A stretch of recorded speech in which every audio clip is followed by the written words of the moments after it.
Ashok bro எப்படின்னா இது அவங்க எனக்கு தெரிஞ்சு அவர் ஒரு 20 இன்டர்வியூ கொடுத்தாங்கன்னா அந்த 20 இன்டர்வியூலையும் இதை மறக்காம ரைம்ஸ் மாதிரி எல்லாத்துலேயும் சொல்லிட்டாரு.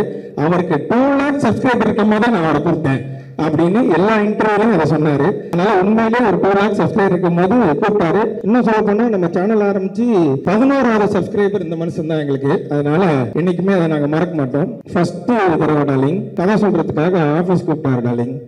போய் உட்கார்ந்தோன்னா என்னென்னமோ நிறைய பேசினாரு. ஆனா எனக்கு ஒண்ணுமே புரியல. சரி okay done you are the right guy அப்படின்னாரு. சரி ஓகே அப்ப நான் செலக்டா அப்படின்னு கேட்டேன். செலக்ட் தான் போ அப்படின்னாரு. போய் அடுத்த நாள் இவனை கூப்பிட்டு வர சொன்னாரு. சரி நமக்கு தான் ஒன்றும் தெரியல, தமிழ் மீடியம்லேருந்து வந்திருக்கோம், இவன் கொஞ்சம் நாலேஜான ஆள் தானே, அண்ணா யூனிவர்சிட்டியில் படித்தவனாச்சேன்னு இவனை கூப்பிட்டு போகிறேன். இவங்கிட்டையும் அந்த மனுஷன் அப்படி தான் பேசுகிறான். லைட் வரும், நீ இது பண்ணும். அவனுக்கு ஒன்றும் புரியல. அதுக்கப்புறம் நாங்களே ஃபிக்ஸ் ஆகிட்டோம். சரி ஓகே நம்ம ஒரு ஹாலிவுட் படத்தில் நடிக்க போகிறோம் அப்படின்னு மாதிரி ஃபிக்ஸ் ஆகிட்டோம்.